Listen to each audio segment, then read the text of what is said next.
ఒమాన్లో జరగాల్సిన America Iran శాంతి చర్చల కంటే ముందే ఆ దేశ రాజకీయాల్లో ప్రకంపనలు చోటు చేసుకుంటున్నాయి.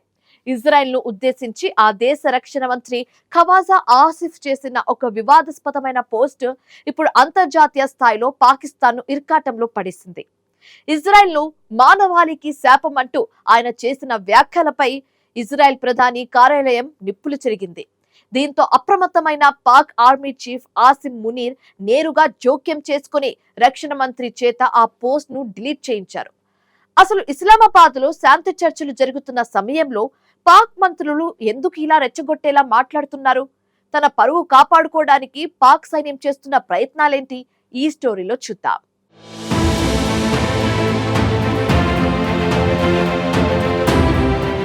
అమెరికా, ఇజ్రాయెల్, ఇరాన్ మధ్య జరుగుతున్న యుద్ధానికి పాకిస్తాన్ మధ్యవర్తిత్వం వహిస్తోంది.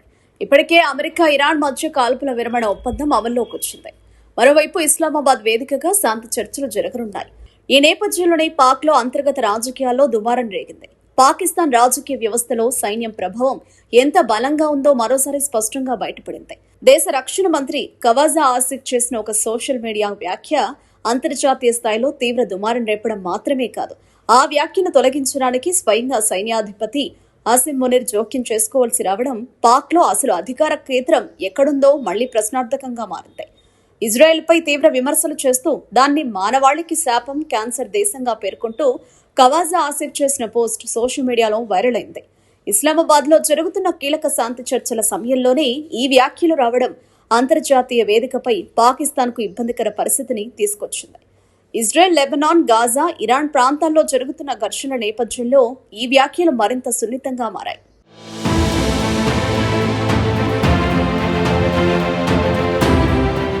ఖవాజా ఆసిఫ్ చేసిన వ్యాఖ్యలపై ఇజ్రాయెల్ తీవ్రంగా స్పందించింది. మధ్యవర్తిగా వ్యవహరిస్తున్న దేశం నుంచి ఇలాంటి వ్యాఖ్యలు రావడం అనేది అసహ్యకరమని, ఇది శాంతి ప్రక్రియకు విఘాతం కలిగిస్తుందని స్పష్టం చేసింది. ముఖ్యంగా శాంతి చర్చలు కొనసాగుతున్న సమయంలో ఒక పక్షంపై ఇంత తీవ్రమైన ఆరోపణలు చేయడం పాకిస్తాన్ తటస్థతపై పెద్ద సందేహాలను రేకెత్తించింది. ఈ నేపథ్యంలో పాక్ మధ్యవర్తిత్వ పాత్రను కూడా ప్రశ్నించే పరిస్థితి ఏర్పడింది. ఈ పరిణామాల మధ్య పాకిస్తాన్ సైన్యం తక్షణమే స్పందించింది. సైన్యాధిపతి ఆసిమ్ మునీర్ జోక్యం చేసుకుని ఖవాజా ఆసిఫ్ ఆ పోస్టును తొలగించేలా ఒత్తిడి తెచ్చినట్లు నిఘా వర్గాలు పేర్కొంటున్నాయి. ఒక ఎన్నికైన ప్రభుత్వ మంత్రి చేసిన వ్యాఖ్యను సైన్యం సరిదిద్దడం అంటే దేశంలో అసలు అధికారం ఎవరి చేతుల్లో ఉందో స్పష్టమవుతుందని విశ్లేషకులు చెబుతున్నారు. ఈ జోక్యం పాకిస్తాన్ రాజకీయ వ్యవస్థలో చాలా కాలంగా కొనసాగుతోంది. ఎన్నికల ద్వారా వచ్చిన ప్రభుత్వాలు ఉన్నప్పటికీ విదేశీ విధానం, భద్రత, రక్షణ వంటి కీలక అంశాల్లో తుది నిర్ణయం తీసుకునేది సైన్యమే అన్న అభిప్రాయం ఉంది. ఇప్పుడు జరిగిన ఈ సంఘటన ఆ అభిప్రాయాన్ని మరింత బలపరిచింది. ముఖ్యంగా అంతర్జాతీయ సంబంధాల విషయంలో పాక్ సైన్యం ఎంత జాగ్రత్తగా వ్యవహరిస్తుందో కూడా ఇది చూపిస్తోంది.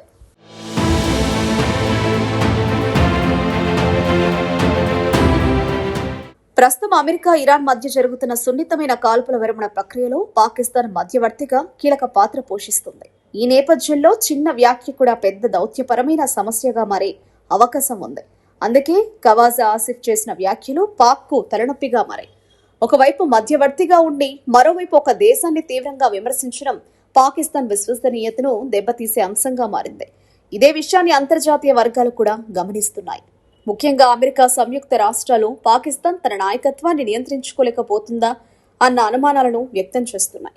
ఒక దేశం మధ్యవర్తిగా వ్యవహరించాలంటే తటస్థత, నియంత్రణ, బాధ్యతాయుతమైన కమ్యూనికేషన్ చాలా అవసరం. కానీ ఈ సంఘటన పాక్ ఆ అంశంలో బలహీనంగా ఉందనే సంకేతాలను ఇస్తోంది.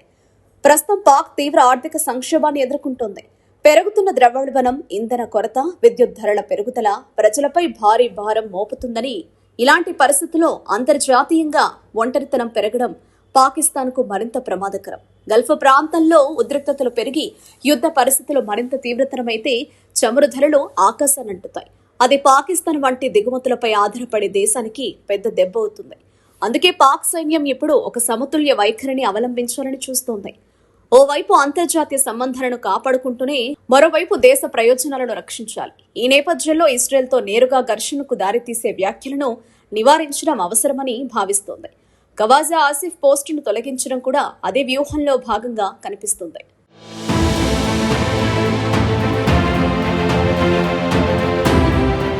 ఇదిలా ఉండగా ఖవాజా ఆసిఫ్ వ్యాఖ్యలను ఇజ్రాయెల్ తీవ్రంగా ఖండించింది. లెబనాన్లో ఇజ్రాయెల్ జనహననానికి పాల్పడుతోందని ఆయన ఆరోపించడంపై ఇజ్రాయెల్ ప్రధాని కార్యాలయం తీవ్రంగా స్పందించింది.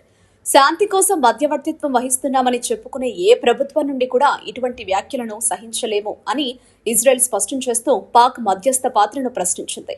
మరోవైపు పాక్ మంత్రులు బాధ్యతారాహిత్యంగా వ్యవహరిస్తున్నారని నిఘా వర్గాలు విశ్లేషిస్తున్నాయి. తన సొంత నాయకత్వాన్ని నియంత్రించుకోలేని స్థితిలో ఇస్లామాబాద్ ఉందనే అభిప్రాయానికి వాషింగ్టన్ వస్తోంది. అమెరికా, ఇరాన్ మధ్య కుదిరిన సున్నితమైన కాల్పుల విరమణ ప్రక్రియలో పాకిస్తాన్ మధ్యవర్తిత్వ పాత్ర పోషిస్తున్న తరుణంలో ఇలాంటి వ్యాఖ్యలు రావడం ఆ దేశ విశ్వసనీయతను దెబ్బతీస్తోంది. ఎన్నికైన ప్రభుత్వానికి పరిమిత అధికారాలు మాత్రమే ఉన్నాయని, విదేశీ విధానంపై ఆర్మీ చీఫ్ ఆసిమ్ మునీర్ నేతృత్వంలోని సైన్యానిదే నిర్ణయాత్మకమైన నియంత్రణ ఉందని విశ్లేషకులు చెబుతున్నారు. మొత్తంగా శాంతి చర్చలకు ఆతిథ్యం ఇస్తున్న దేశం, చర్చలో భాగస్వామిగా ఉన్న దేశాలపై ఇలాంటి వ్యాఖ్యలు చేయడం దౌత్యపరంగా పెద్ద తప్పిదమని విశ్లేషకులు చెబుతున్నారు. ఆర్మీ చీఫ్ జోక్యంతో ఈ గొడవ సద్దుమణిగినా పాకిస్తాన్ ప్రజాస్వామ్య వ్యవస్థలో సైన్యం జోక్యంపై మళ్లీ విమర్శలు మొదలయ్యాయి. మరోవైపు పాకిస్తాన్లో అధికారం ఎవరి చేతుల్లో ఉందో రక్షణ మంత్రి డిలీట్ చేసిన పోస్టు సాక్షిగా ప్రపంచానికి అర్థమైంది. ఇజ్రాయెల్ను శాపనార్థాలు పెట్టినా దేశం గడవాలంటే మాత్రం ఇప్పుడు సైన్యం సూచించిన మార్గంలోనే నడవాల్సిన పరిస్థితి నెలకొంది. ఇస్లామాబాద్ చర్చలు సజావుగా సాగుతాయా లేక ఈ వివాదం మళ్లీ రాజుకుంటుందా అన్నది వేచి చూడాలి.